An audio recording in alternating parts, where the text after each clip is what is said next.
Sur ton chemin, si tu rencontres un enfant qui pleure, arrête-toi et demande-lui ce qui ne va pas. Car nul n'a le droit d'être heureux tout seul. Fred Sainté, chantons pour les cœurs brisés et donnons de l'espoir aux orphelins du monde. Mesdames et messieurs, bonsoir et merci de nous rejoindre dans cette belle aventure Bonne Gouvernance. Vous le savez, c'est votre plateforme par excellence qui place l'expertise africaine au cœur du développement. Vous êtes sur l'Afrique d'une seule voix et nous sommes ensemble tous les lundis entre 17h et 18h, heure de Paris. Et dans le cadre de ce numéro, il sera question pour nous de nous intéresser, une fois de plus et pas de trop, à la République démocratique du Congo, ce pays, ce vaste pays de l'Afrique centrale, estimé à plus de 100 millions d'habitants, plongé depuis de nombreuses années dans une crise sans précédent qui nous interpelle. Aujourd'hui, dans le cadre de cette interview, et pour en parler, nous avons le privilège de recevoir depuis Kinshasa Madame Linda Ilundo Bononge, voilà, et qui est cofondatrice du groupement des femmes politiques indépendantes, en abrégé GFPI. Elle est également job et business facilitatrice et auteure du livre Passeport pour l'emploi. C'est le mois de mars, c'est le mois des femmes, honneur aux femmes. Nous démarrons donc par Madame Linda Ilundo. Bonsoir à vous et bienvenue Madame Linda. Bonsoir Monsieur Pablo Giscard. Merci de m'avoir invité. Alors, nous sommes très heureux de vous recevoir dans le cadre de cette émission. Comment se porte Kinshasa ce soir? Ça va, ça se passe bien. Vous me prenez, justement, j'ai une émission là, alors je n'ai pas de pied pour tenir la caméra, donc les gens ne s'étonnent pas si ça bouge un peu, mais ça se passe bien. La République démocratique du Congo se tient forte et ferme. Les femmes sont beaucoup en prière et en mental de deuil quelque part pour pleurer les femmes de l'Est et pleurer les morts de 25 ans. Mais sinon, nous sommes là en plein dans le mois de mars à réfléchir un peu à toutes les solutions que nous pouvons trouver pour un meilleur avenir. Pour vous, de façon pratique, que représente le 8 mars? Je dois être honnête, pour moi, ça ne représente pas énormément. Je le fais parce qu'il faut être correct. Je me retrouve plus dans la journée internationale de la femme africaine qui se fait en juillet. Pourquoi? Parce que déjà, le 8 mars, sont des dames qui en 1700, la première explication, ce sont des dames qui en 1757 ou 1857 ont été tuées. Elles militaient pour être mieux payées. À ce même moment, les femmes noires étaient encore en pleine, dans certains États esclaves et dans d'autres États plutôt une situation de ségrégation. Et donc, les droits réels des Noirs, en tout cas aux États-Unis, ont été obtenus avec Martin Luther King.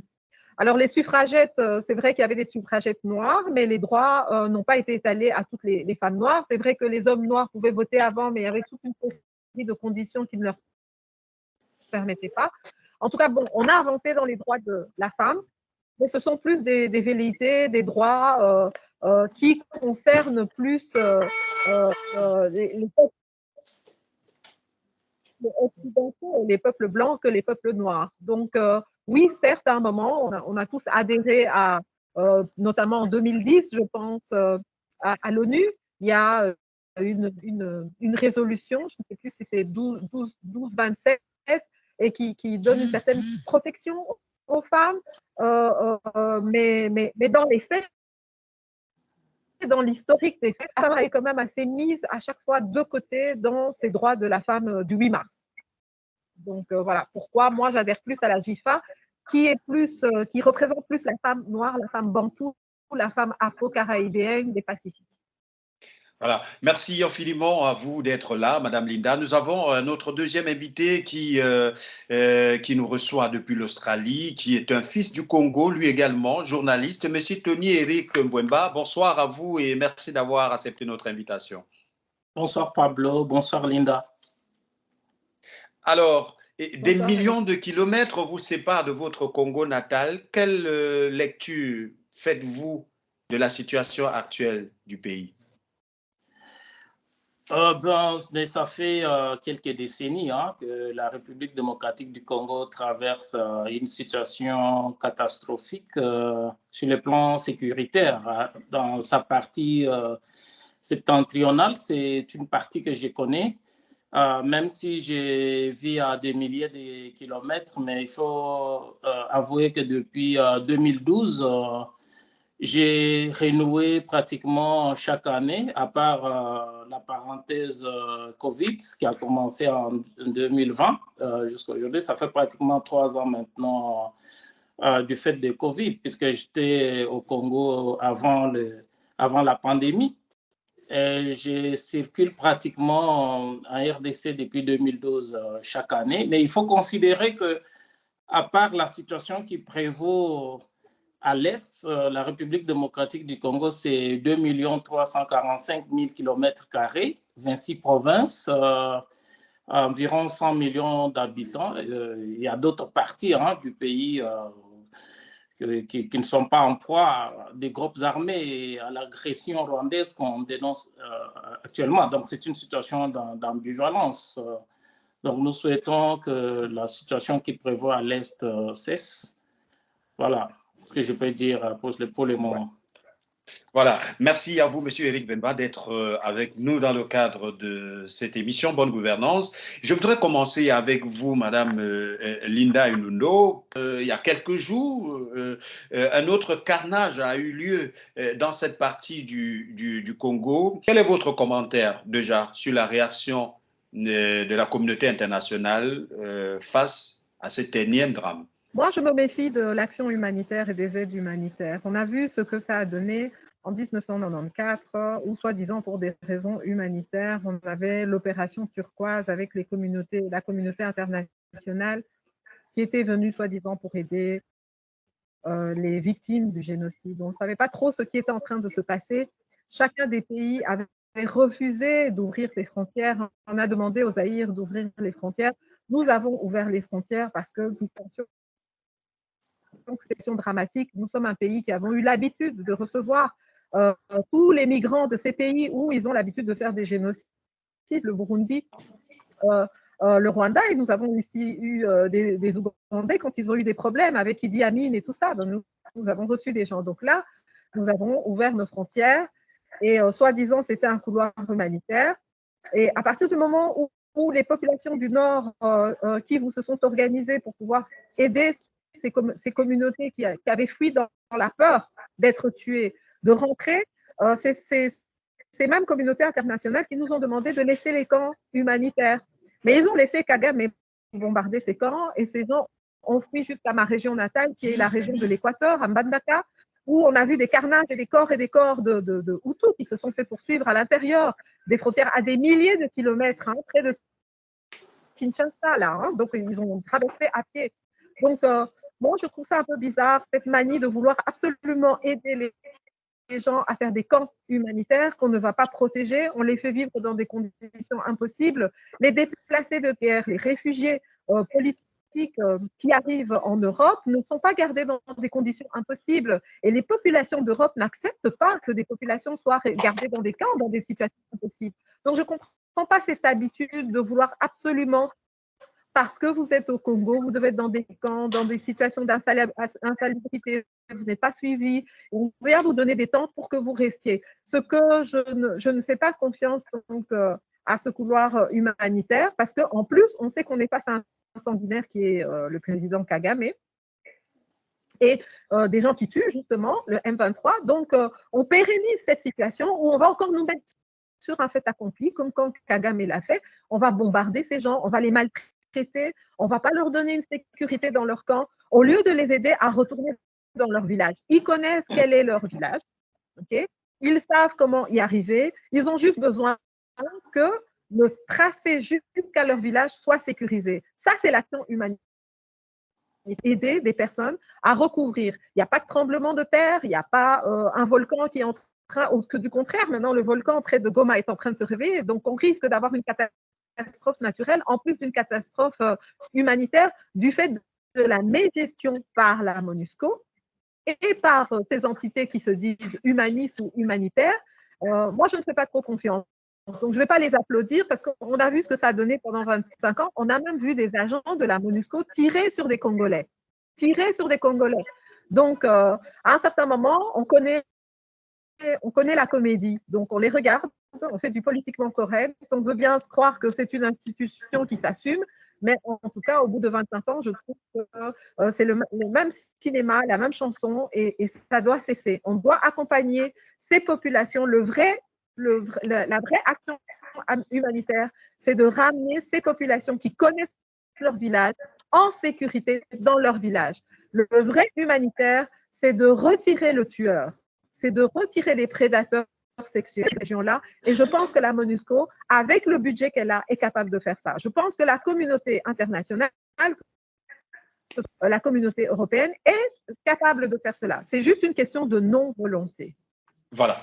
Alors, mais je voudrais, vous avez été assez clair et on peut dire même très dur hein, quand même, parce que ça peut s'apparenter dur, parce que vous appelez chacun par son nom en le mettant face à ses propres responsabilités, que ce soit le président Kagame ou alors la MONUSCO. Mais avec vous, Eric, je voudrais qu'on s'intéresse quand même à la récente visite du pape François en RDC, et on a vu des témoignages de ces rescapés, et des témoignages assez glaçants qui donnaient vraiment des sueurs froides.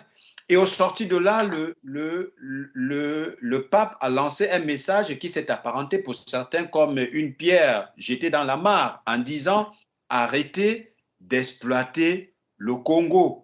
Le Congo n'est pas, la RDC n'est pas votre mine d'exploitation. Est-ce que finalement, ça a quand même fait des chaudras de la presse, mais sauf que très vite, comme un feu de paille, ça s'est éteint aussitôt. Pour vous, vous pensez, est-ce que vous êtes de ceux, vous partagez l'avis de Linda par exemple, qui pense qu'il y a beaucoup de théâtralité autour de ce phénomène qui coûte des vies, et même qu'on pourrait être tenté de dire que le pape lui aussi a joué le jeu en faisant une déclaration qui ne reste que des mots et sans véritable action visant à trouver la paix ou alors à protéger des vies. Quel est votre commentaire sur cette position de l'Église? Bon, le pape François, c'était un Argentin, donc c'était un tiers-mondiste. Il est le fils d'immigrés italiens nés en Argentine. Le discours qu'il a tenu au Congo, pour moi, ce n'était pas une surprise. C'est la transposition de la situation qui prévaut en Argentine, puisque les deux pays, la République démocratique du Congo et l'Argentine, et même bon nombre de pays de la sous-région latino-américaine ont des similitudes avec la RDC, c'est-à-dire beaucoup de ressources naturelles, mais des régimes de prédation maintenus par d'abord les impérialistes occidentaux et ensuite les mondialistes, c'est-à-dire les multinationales qui exploitent à la recherche de ressources naturelles pour alimenter leurs industries. Donc, un autre détail qu'il faut donner sur le pape François, c'est que c'est un jésuite, c'est un frère jésuite dont la congrégation n'a pas la vocation de gravir des échelons jusqu'à ces niveaux de pape. Donc, sa situation, c'est une situation d'exception. Donc, lui-même, il est arrivé à ce haut niveau ecclésial grâce à son combat en Argentine.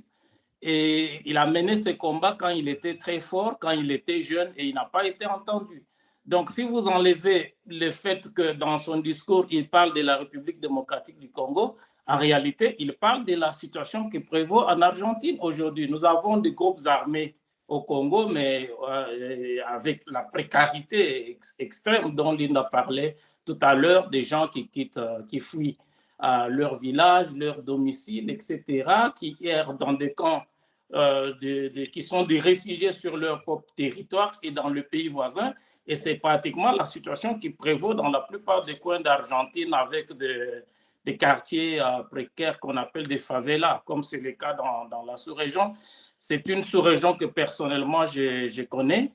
Et je connais bien. Donc, pour moi, le discours, vous voyez, le pape est venu sur la chaise roulante. Ce n'est pas à cet âge qu'il sera entendu. Si pendant qu'il était jeune, il a mené ce combat, il n'a pas été entendu. La situation en Argentine n'est pas loin de celle qui prévaut en République démocratique du Congo. Donc, pour moi, c'est un homme de bonne foi, c'est un homme d'église. Mais la politique ne s'accommode pas de la morale, hein, parce que quand vous lisez le contrat de Jean-Jacques Rousseau, qui est l'un des pères fondateurs de la démocratie, des droits de l'homme et des sciences politiques, il dit très bien que la politique n'est ni la morale ni la religion. Donc, vous êtes là sur deux registres différents. Le pape qui parle de la morale, qui parle de la religion, qui parle de la foi, mais qui n'est pas, ce qui n'est pas l'idéologie des politiciens, des prédateurs, des multinationales qui sont à la recherche des matières premières pour leurs industries et des prédateurs internationaux qui ne sont qu'à la recherche des capitaux, qui s'en foutent éperdument de la vie humaine qui est pourtant sacrée. Nous allons aborder la question des responsabilités. On a parlé, et Eric nous a permis de mieux comprendre la position du pape François récemment en visite en RDC, mais il y a une autre récente visite qui est celle du président français Emmanuel Macron, visite au cours de laquelle on sait aussi qu'il y a eu cet échange un peu hourleux entre Emmanuel Macron et le président Antoine Félix Tshisekedi, notamment sur la position paternaliste dénoncée par Tshisekedi de la part de la France. Mais ce qui nous intéresse le plus, c'est le fait que la presse congolaise, dans sa globalité, ait insisté pour que le président français puisse de façon claire et transparente dénoncer l'implication du Rwanda et notamment du président Paul Kagame à travers son soutien au M23 dans le cadre de cette guerre. Mais triste a été de constater la réticence. Je ne sais pas si le mot est mieux adapté, mais toutefois, ce que l'on peut retenir, c'est que le président Macron a utilisé du politiquement correct, vous l'avez évoqué, mais toujours est-il qu'il n'est pas arrivé à se prononcer de façon frontale sur ce qu'attendait le peuple congolais, notamment sur la responsabilité du Rwanda. Alors, vous, Madame Linda, pensez-vous, dans un premier temps, que Paul Kagame fait peur, autant peur que nul ne puisse avoir le courage de dénoncer ouvertement, parce qu'on sait que ce n'est pas la première fois. Le président Antoine Tshisekedi l'a réclamé aux Nations Unies lors de la dernière session ordinaire, que le Rwanda doit être ouvertement démasqué et dénoncé, mais ça tarde à venir. Kagame fait-il peur, ou alors Kagame est un instrument utilisé par des Occidentaux pour entretenir leurs intérêts au nord Kivu? Alors bon, c'est vrai que Paul Kagame, il ne faut pas oublier l'historique, hein, il a aidé Museveni, le président Museveni, à monter en Ouganda, et il était le chef de la sécurité des services secrets. Donc, c'est clair que de tout ce temps-là, Kagame a excellé dans les services secrets, à connaître les secrets de tout politicien, et on peut se douter par rapport aux méthodologies qui sont utilisées par les services secrets rwandais que les services secrets rwandais détiennent toute une série d'informations compromettantes pour des politiciens et des hommes décideurs dans ces institutions qui pourraient les faire perdre leur place. Hein, vous pouvez, aux États-Unis, on peut impeach un président avec un certain type d'informations. Donc, il y a déjà d'abord cet aspect-là.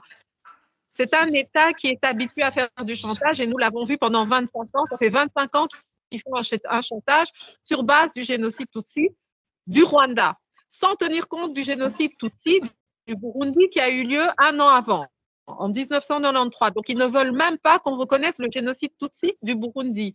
Avant ça, en 1962, il y avait le génocide des Hutus au Burundi. Donc, il veut être le seul génocide reconnu de la région des Grands Lacs. Et donc, de ce fait-là, également, il y a un refus de reconnaissance du génocide de chacune des tribus qui sont à l'est du Congo. 200 tribus qui sont éradiquées systématiquement, des chefs coutumiers qui sont éradiqués, tout ça. Donc ça, c'est l'aspect service secret. Et alors, quand vous avez une complicité, c'est une complicité. C'est-à-dire c'est difficile quand vous avez soutenu un sanguinaire. Il y a le rapport mapping qui est dans les tiroirs et qu'on ne veut pas faire sortir. Pourquoi le génocide de 1998 à 2003 des Hutus, pourquoi on a fermé les yeux sur ça? Il y a des rapports par rapport à ça. L'Empire du silence a fait le rapport de ça, c'est documenté. Il y a des vidéos par rapport à ça. Mais pourquoi? Parce que ça incrimine des décideurs de ces communautés internationales, de ces États. Et donc, ils savent très bien qu'ils sont face avec Paul Kagame, face à une personne qui, à la première occasion, utilise le chantage. Voilà, à cause de vous, il y a le génocide.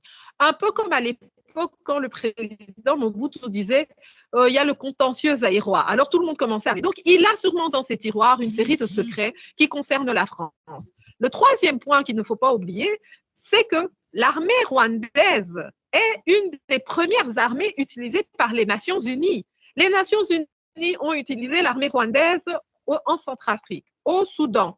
La communauté européenne et beaucoup d'États de communautés internationales ont utilisé l'armée rwandaise au Mozambique. L'armée rwandaise a été utilisée en Haïti. Ce ne sont pas des volontaires qu'on a recrutés, ce sont des militaires rwandais qui ont été recrutés comme comment expliquer, volontaires des Nations Unies. On se retrouve dans une situation coloniale, paternaliste de la force publique. Est-ce que vous vous rappelez de la force publique? La force publique, c'était l'armée des colons. La force publique a été utilisée par l'armée française, elle a été utilisée par l'armée belge pour s'imposer en République démocratique du Congo, quand c'était encore le Congo indépendant, puis le Congo belge. Et quand il y a eu la Deuxième Guerre mondiale, c'est cette force publique qui a été libérée, notamment le Rwanda, de l'occupation allemande. Donc, on est a été utilisé comme outil de guerre et de conquête en République démocratique du Congo et dans différents États. On voit les problèmes qu'il y a maintenant dans la France-Afrique, la francophonie. Vous avez le Mali, vous avez, je ne sais pas, la Guinée et puis d'autres pays. C'est toujours ce même positionnement de cette armée rwandaise. Alors, non seulement c'est un positionnement de l'armée rwandaise, ça va même plus loin. C'est à un tel point que même les réfugiés Hutus qui ont fui dans différents pays d'Afrique sont refusés le droit de statut de réfugié. Donc, on en arrive à demander à la République démocratique du Congo d'avoir un dialogue intercongolais, mais on prend un parti pris tribal, s'il vous plaît, tribal, en faveur d'un État qui prône sur base malheureusement d'un génocide Tutsi, le favoritisme, on refuse le statut de réfugié à des Hutus, on refuse le dialogue à des Hutus. Nous devons accepter des sanguinaires, des violeurs, des tueurs, des massacreurs, des génocidaires rwandais, ok? Mais le Rwanda ne doit pas accepter leurs génocidaires, leurs violeurs, leurs massacreurs rwandais. Mais nous, on doit accepter et les Rwandais, et les Ougandais, et les Congolais, et les Tanzaniens, et les Angolais. Ils sont tous intouchables. Mais ça fait partie du plan de balkanisation. Ça fait partie d'un plan de génocide congolais pour des raisons économiques. C'est-à-dire que le Rwanda est le levier économique de tous ces pays-là et ils ne peuvent pas se prononcer en défaveur de leurs complices économiques. C'est simple. Voilà. Donc, et finalement, est-ce qu'une sortie de crise est donc possible dans ce contexte? On sait que après les derniers massacres, on a vu la population congolaise regagner les rues avec en tête du peloton l'ancien candidat malheureux à la présidentielle, à la dernière présidentielle. Et finalement, pour vous, et dans cette manifestation, le peuple réclamait le départ de la MONUSCO qui est arrivé certainement dans le but de pouvoir aider l'État congolais à sortir de cette situation. Aujourd'hui, la population s'élève et dénonce la présence de la MONUSCO ou alors l'incapacité, l'inutilité, on va le dire ainsi, pour rester sur les mots utilisés par les manifestants. Décidément, pour vous, qui est le principal responsable de ces investigations? Linda a essayé de nous éclairer un tout petit peu au niveau des manipulations et des intérêts qui sont mis en jeu, mais il y a aussi des vies humaines. Oui, mais le Rwanda a installé une gouvernance des contrebandes, donc une économie de contrebande. Une économie de contrebande ne peut prospérer que dans un contexte de bandes organisées. C'est-à-dire que la République démocratique du Congo, depuis la conférence de Berlin, et même avant la conférence de Berlin, a d'abord été considérée comme la propriété d'un homme, le roi des Belges, puis de la Belgique. J'espère que je suis toujours en ligne. Oui, bien sûr, bien sûr. Oui, je disais que la RDC a d'abord été la propriété d'une personne, le roi des Belges, puis la propriété de la Belgique. Et après, toujours dans cette même perspective-là, les mondialistes, c'est-à-dire qu'après les indépendances, il y a eu l'apparition des mondialistes, c'est-à-dire le multinational, qui considèrent la RDC comme le réservoir, toujours avec cette bande organisée constituée des États, en particulier les 5 pays puissants membres du Conseil de sécurité des Nations Unies, dont la France, qui considèrent la RDC comme le réservoir des matières premières. Et à chaque péripétie, à chaque moment, ils ont besoin d'un levier, comme Linda le disait, ils ont besoin d'un agent, d'un gendarme, d'un commissionnaire qui leur permet d'épuiser. Et il s'est fait malheureusement que c'est le Rwanda qui joue ce rôle en ces moments. Donc, vous avez la MONUSCO, généralement, les missions des Nations Unies ne sont déployées que pour une période courte, une période de crise. Et or, une crise, par définition, ne peut pas dépasser le nombre d'années que la mission des Nations Unies dure en RDC, avec tout ce qu'elle a comme moyens illimités en ressources humaines et en capitaux. Et vous avez vu dernièrement, la MONUSCO, le secrétaire général des Nations Unies a même avoué l'impuissance de la MONUSCO par rapport à un groupe terroriste, le M23, mais qui est en réalité l'armée rwandaise.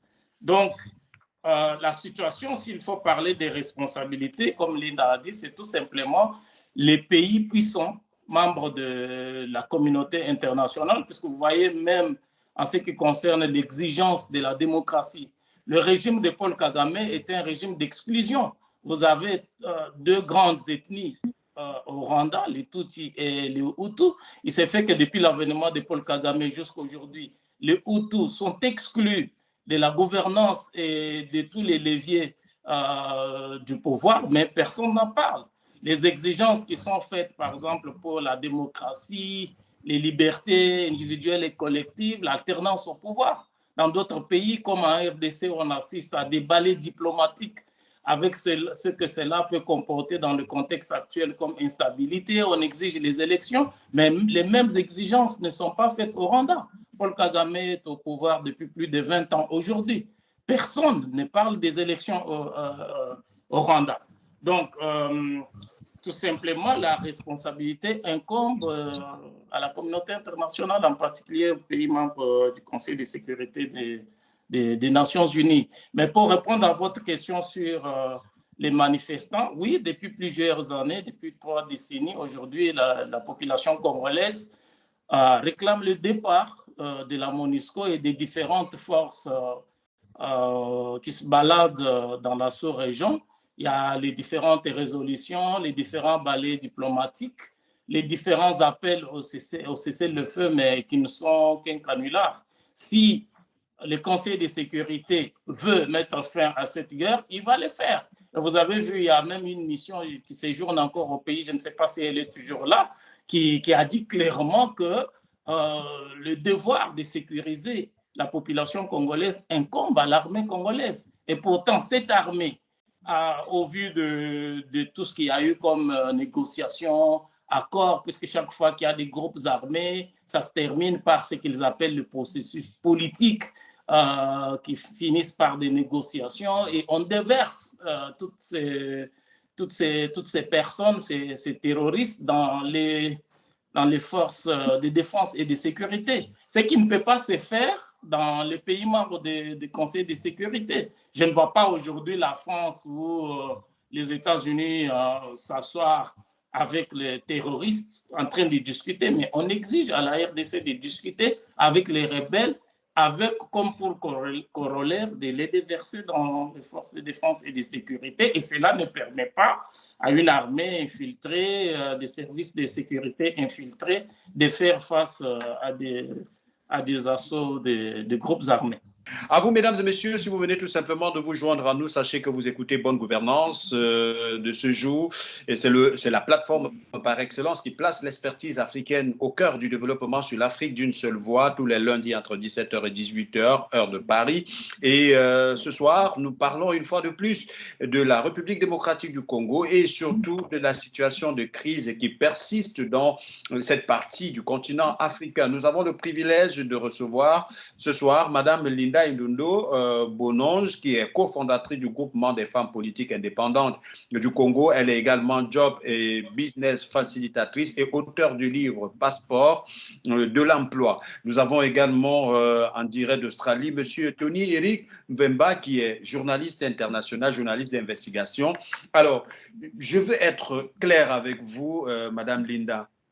Le président Félix Tshisekedi est-il l'homme de la situation? Est-il à la hauteur de la situation? Contrairement à ce que certains veulent dire, bon, c'est le président de la République. S'il n'était pas le président de la République, on ne viendrait pas le rencontrer. Est-il l'homme de la situation? Lorsqu'il est arrivé, la République démocratique du Congo était montrée du doigt. C'était le pays méchant, agressif. Il a peut-être eu sa manière à lui de mener son combat diplomatique, mais le résultat est qu'aujourd'hui, ce n'est plus lui qui voyage, ce sont les autres qui viennent jusqu'à Kinshasa pour le rencontrer, pour le convaincre et pour voir la situation de près. Donc, en ce qui concerne la mise en avant de la problématique congolaise, oui, c'est l'homme de la situation, parce que nous avons vu d'autres personnes faire des tours, et ils n'ont pas mis en avant l'agenda de la République démocratique du Congo, mais plutôt leur velléité politique. Okay? Ensuite, vous avez, est-ce qu'il est l'homme de la situation militairement? Oui, on a un embargo, on avait un demi-embargo. Cet embargo est tombé et nous avons quand même beaucoup plus de personnes qui reconnaissent, d'États qui reconnaissent l'État congolais comme étant attaqué, étant en guerre. Et nous pouvons aujourd'hui nous équiper. Nous avons une armée qui aujourd'hui a un budget supplémentaire. Est-ce que ça ne pouvait pas se faire avant? Ça ne s'est pas fait avant. Donc, on ne peut que dire que c'est l'homme de la situation, puisque c'est celui qui a fait en sorte que l'embargo saute, c'est celui qui a fait en sorte que le budget pour l'armée soit augmenté. Nous avons un service militaire, un service de réservistes qui est en train de se faire. Pourquoi ça ne s'est pas fait sous Joseph Kabila? On ne sait pas. On nous a fait croire que parce que le M23 a arrêté en 2013 de s'en prendre à la population, qu'il n'y avait pas d'autres groupes armés. Mais si, il y avait d'autres groupes armés. De quoi est-on en train de parler? On veut nous faire croire que pendant 10 ans, tous ces groupes armés, ils ont pullulé, mais ils n'ont pas violé, ils n'ont pas tué. Il faut arrêter ce langage de bois, cette langue de bois, comme on dit. Il faut arrêter ça. Alors, est-ce que c'est l'homme de la situation démocratiquement? Mais quand vous voyez une manifestation où l'opposition peut manifester, la population n'est pas contrainte, même si on peut dire qu'il y a une petite récupération qui se fait, mais on voit que l'opposition est en train de s'allier au langage du président de la République, qui dénonce le Rwanda. Il dénonce également le Rwanda. Il dénonce aussi le M23. Il demande également que la MONUSCO parte. Donc, on peut dire que le chef de l'État est quand même une personne providentielle, parce qu'à partir du moment où l'opposition républicaine s'allie, dans ce même objectif, oui, on peut dire que c'est l'homme de la situation. Il y a encore plein d'autres volets. Quand une solution qu'il a proposée, que oui, mais il faut aider les réfugiés à revenir en place. Oui, pourquoi aider les réfugiés à rester dans des camps?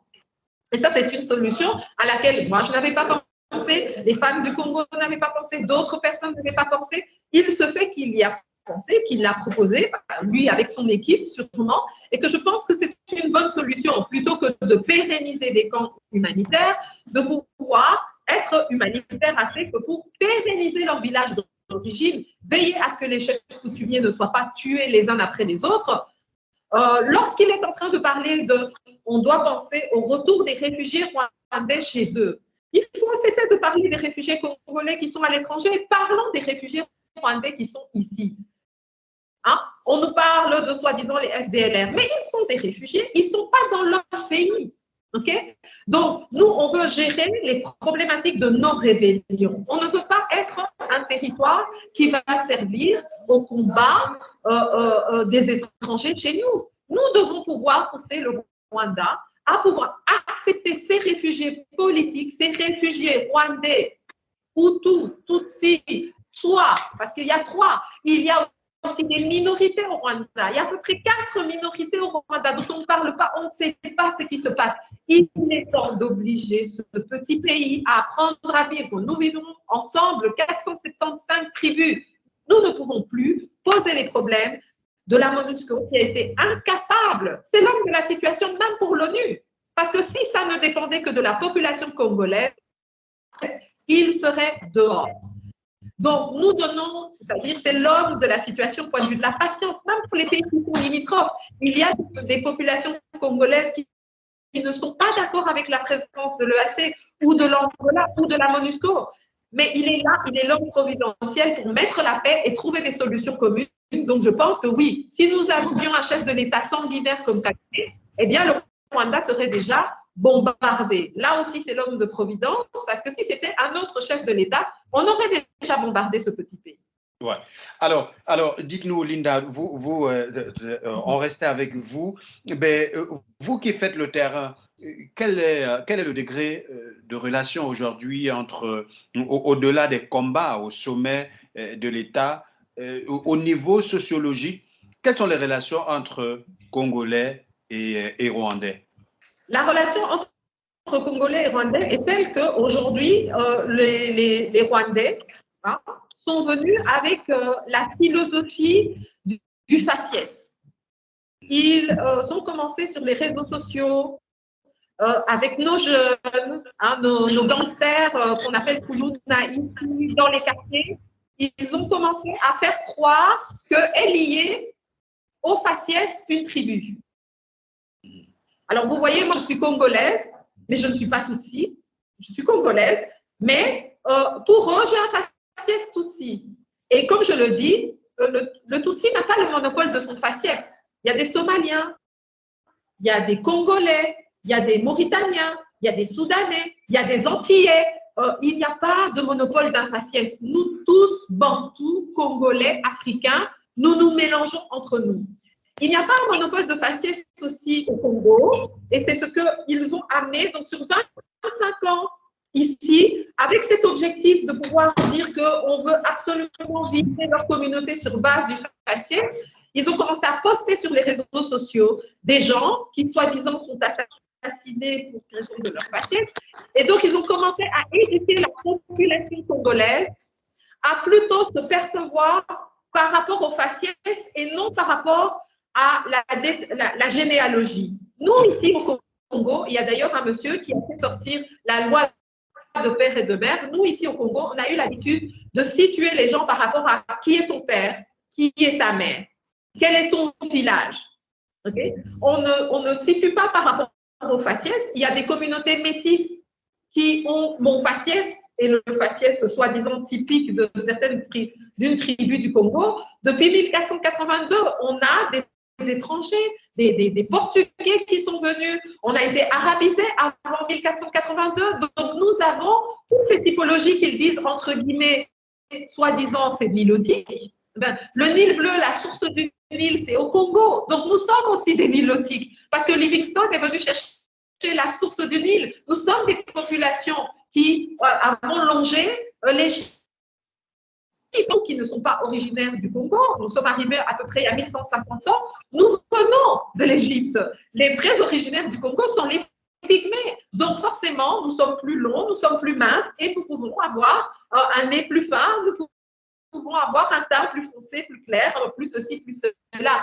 Donc, on est arrivé dans une situation où constamment, il y a cette théorie du faciès. La deuxième chose, c'est cette théorie de la victimisation. Non, on ne veut pas nous favoriser. Nous avons eu un premier ministre congolais d'origine rwandaise Tutsi, bien avant ce problème-là. Nous avons eu des militaires, nous avons eu des ministres, nous avons eu des hommes d'affaires d'origine congolaise, d'origine rwandaise, de Tutsi, Hutu, soit angolais, du Congo-Braza, d'origine sénégalaise.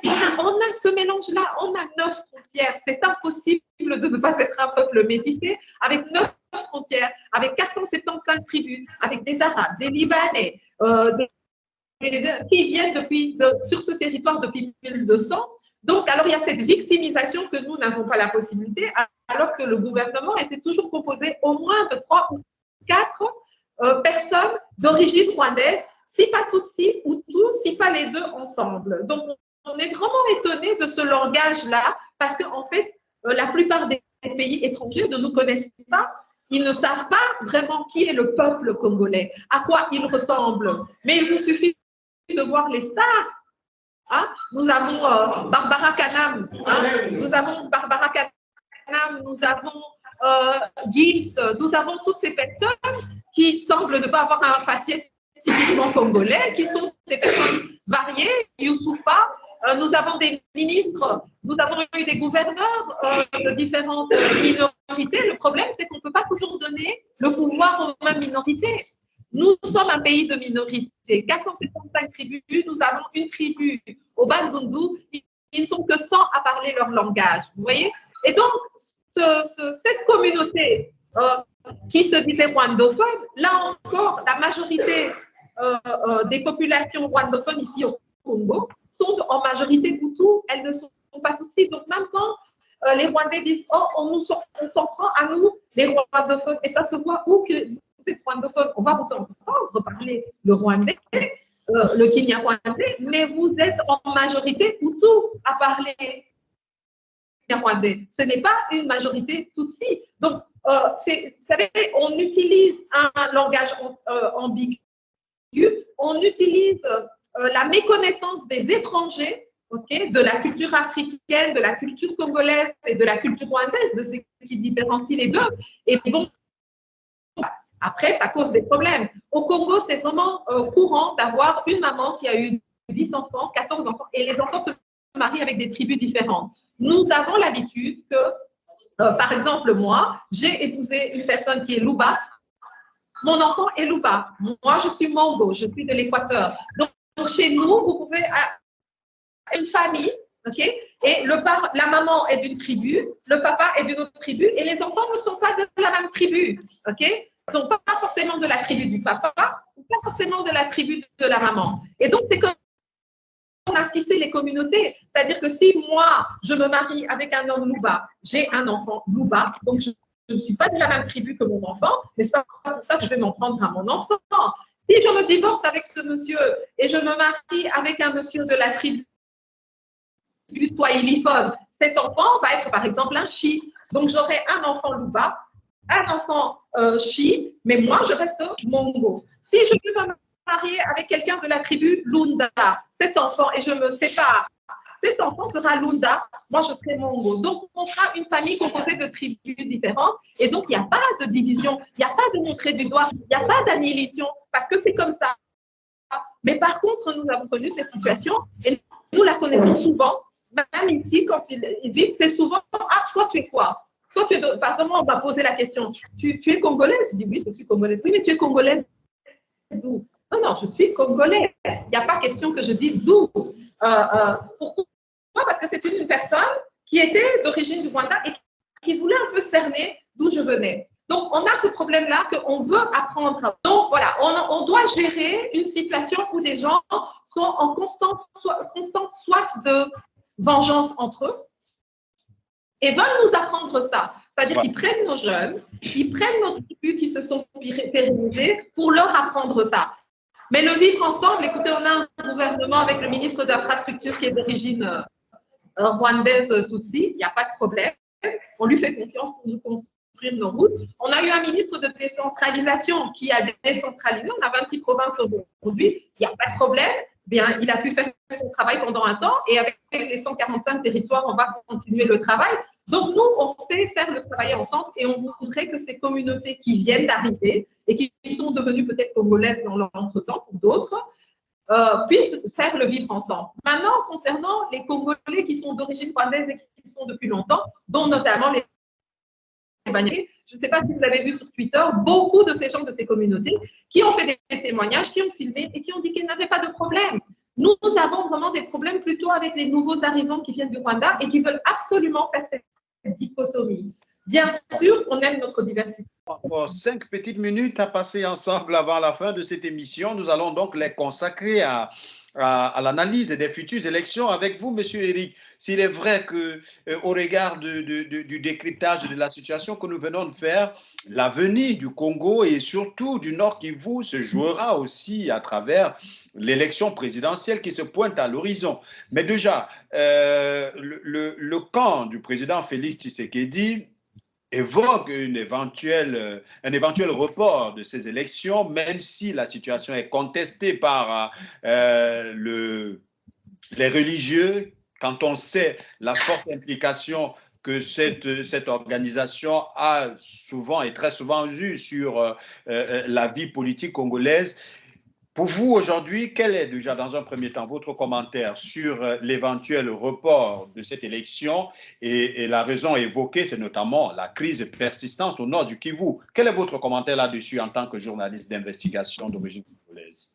Bon, moi, je suis strict là-dessus. Aucun pays ne s'est développé grâce aux élections. Aucun pays dans le monde. Moi, j'ai eu la chance de circuler à travers les 5 continents et nous connaissons l'histoire. Bientôt, vous avez posé la question à Linda si Tshisekedi était l'homme de la situation. Moi, j'ai dit oui, Tshisekedi est l'homme de la situation puisqu'il est le premier président civil démocratiquement élu depuis la mort de Lumumba et le départ de Kasavubu. On n'a eu que la succession de personnes qui sont venues au pouvoir, soit à la suite d'un coup d'État militaire, le cas de Mobutu, soit à la suite d'une rébellion, cette nébuleuse accompagnée par le Rwanda, l'Ouganda et les autres que Laurent Désiré Kabila lui-même avait qualifié de conglomérats d'aventuriers, après Joseph Kabila qui est venu aussi au pouvoir dans les conditions que l'on sait, mais que les auteurs des sciences politiques n'arrivent pas à expliquer jusqu'à présent. Donc Tshisekedi est venu d'un parti qui a milité pour le changement au pouvoir et il essaye de résoudre la situation à travers la diplomatie, puisque toutes les guerres finissent grâce à la diplomatie. Donc il a fait le tour de la sous-région, il a vu tous les pays, il leur a proposé un schéma de sortie des crises, notamment à travers le vivre ensemble, comme Linda a dit, à travers on devait travailler ensemble, construire les économies au niveau de la sous-région, dans l'intérêt de tout le monde. Comme Linda le disait, nous avons le même peuple, de part et d'autre des différentes frontières. C'est-à-dire quand on ferme cette frontière entre la RDC et le Rwanda, de part et d'autre, les populations grognent, les gens veulent vivre ensemble. Donc, vous voyez, par exemple, quand Mao Tse-tung est mort en 1976, Deng Xiaoping, c'est lui qui l'a remplacé, a mis 2 ans avant d'imprimer sa marque, de réorganiser, d'ouvrir la Chine au monde. Même si vous regardez à côté de nous l'Angola, où Lorenzo a succédé à Dos Santos, qui était du même parti politique que lui, comme c'était le cas de Deng Xiaoping, qui était du même parti politique que Mao, mais il leur a fallu le temps de transition pour organiser. Tshisekedi a la mission de reconstruire l'État, puisque l'État congolais était complètement inexistant depuis que le Rwanda, les drames rwandais. Vous savez, nous avons eu un chef d'état-major au Congo qui était un Rwandais. Le général James Kabarebe, qui est encore l'un des proches collaborateurs du président Paul Kagame. Donc, on a eu l'armée rwandaise qui a dirigé les services de défense et de sécurité de la RDC. Donc, Tshisekedi, quand il est venu au pouvoir, il essaye de réorganiser l'État.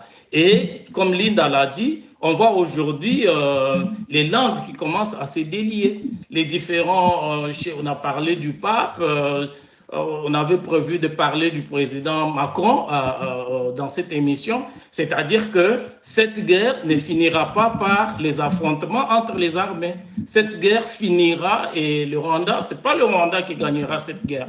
Je parie même qu'avant le départ définitif de Tshisekedi du pouvoir, je parie même que Paul Kagame soit le premier à quitter le pouvoir à Kigali, puisque même les Rwandais n'en veulent pas. Entre 2019 et 2020, je suis allé à Kigali 5 fois. On a des amis rwandais avec lesquels on discute, on parle.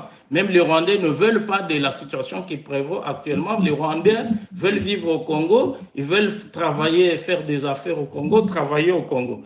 Donc, pour parler des élections, moi, je pense que c'est un canular, puisque les pays asiatiques, j'ai vu aujourd'hui en Australie, qui est la porte d'entrée de l'Asie, tous ces pays asiatiques qu'on vante tant aujourd'hui se développent tout simplement puisqu'il y a l'instabilité. On ne peut pas stabiliser ou reconstruire un pays en 5 ans, puisque si chaque 5 ans, vous devez faire les élections qui coûtent énormément d'argent, comme si nous étions dans les pays occidentaux qui ont commencé à faire les élections après des siècles de monarchie, puisque c'est pendant la monarchie, pendant toutes ces périodes de pouvoir totalitaire que les pays occidentaux ont eu à mettre en place des infrastructures pour construire le chemin de fer.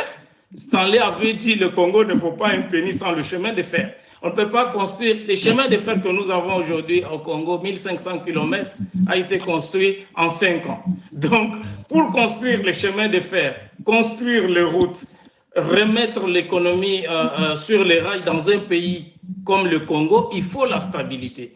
Et on ne peut pas organiser, à mon avis, les élections au rythme où les gens sont en train de pousser, puisqu'il y a de l'argent. Donc, à mon avis, si ça dépendait de moi, il faut modifier. Il faut que les Congolais aient le courage de faire une nouvelle constitution qui met en place un régime présidentiel et avec des délais beaucoup plus importants pour permettre au Congo de se réorganiser, de reconstruire l'État. Et puisque la superpuissance d'un pays aujourd'hui en géopolitique, ce n'est pas l'armée. Les gens qui disent « Oh non, il faut mettre de l'argent dans l'armée », mais c'est toujours le discours fabriqué dans les officines occidentales. On vous dit, on vous crée la guerre et puis on vous dit « construisez l'armée ». C'est-à-dire, le président Tshisekedi l'a dit à Emmanuel Macron, c'est-à-dire les ressources qui sont générées par nos régies financières vont aller dans l'armée. Il faut acheter les armes, il faut faire ceci, il faut nourrir les militaires. Moi, je pense qu'il faut que les Congolais aient le courage de faire une nouvelle constitution, d'avoir le temps de construire les infrastructures, d'interconnecter. On a un territoire très vaste, on a une grande population qui est jeune. Il faut avoir le temps de reconstruire les infrastructures, les rails, les routes, les ponts, les écoles, les universités. Tous les différents régimes qui se sont succédés n'ont pas construit de nouveaux chemins de fer, n'ont pas construit de nouvelles routes, n'ont pas construit des écoles, n'ont pas construit... On avait même la gratuité de l'enseignement fondamental dans la Constitution, mais ne l'ont pas appliqué. Pour vous qui êtes sur le terrain, ça sera là votre mot de fin pour conclure cette émission. Quel sera l'avenir politique du Congo pour ce qui est de ces élections présidentielles? Et quelle est la position de l'organisation dont vous êtes cofondatrice, à savoir le groupement des femmes politiques indépendantes du Congo? Oui, j'en profite pour vous dire que c'est Bonongue, Linda Nzundo Bonongue. Je vous laisse vous tropicaliser. Ok, C'est ok, Bonongue merci. et non Bononge. Merci, merci. Alors, écoutez, l'Église catholique n'a pas, je vais réutiliser ce terme-là, des décisions du peuple congolais. Je fais moi-même partie des églises chrétiennes protestantes et je peux vous dire que dans les églises protestantes, il y a un engouement pour la politique, il y a des mots d'ordre qui sont donnés à venir et sur base des textes bibliques, nous allons soutenir la personne qui défend le territoire et qui a fait preuve de défense du territoire. Alors, il y a aussi d'autres confessions, dont les personnes qui font partie de l'islam. On m'a mis dans un groupe de Congolais qui sont de l'islam, groupe WhatsApp, et je vois aussi que le sentiment est le même. Il y a beaucoup de partages de toutes ces vidéos qui dénoncent ce que la France fait dans les autres pays et qui font une comparaison avec ce qui se passe en RDC. Donc, les populations congolaises musulmanes sont également du même avis, par rapport à la position au combat qu'on doit prendre. Et il semble y avoir un soutien pour le président de la République. Maintenant, en ce qui concerne les opposants sont en fait dans une situation où ils surfent sur la vague. Vous voyez que la dernière manifestation qui a eu lieu hier, c'est une manifestation par rapport à un soutien des FARDC pour que le AC parte, pour qu'on fasse la guerre à Kagame. Donc, ça va dans le sens de ce que la population veut et c'est ce que le président de la République est en train de préparer. Maintenant, allons-nous aller aux élections? J'aimerais quand même vous rappeler que les peuples Congo, les empires Congo, pratiquaient déjà la démocratie, pratiquaient déjà. Moi, je suis Kundo Mongo. Si vous trouvez les proverbes Kundo Mongo qui ont été, un bouquin qui a été écrit pratiquement en 1927, il est écrit dans ce bouquin-là par un colon belge que nous avions une notion juridique bien développée pour le commun des mortels. Donc, ça fait partie de notre ancestralité. Donc, avant l'esclavage, avant la colonisation, nous étions déjà démocrates. La manière dont nous choisissions nos Thomas, nous avions des rois, nous avions des reines, nous avions des impératrices, mais nous avions aussi des leaders de communautés qui étaient choisis démocratiquement par rapport à leur bienséance, par rapport à ce qu'ils faisaient de bien pour la communauté.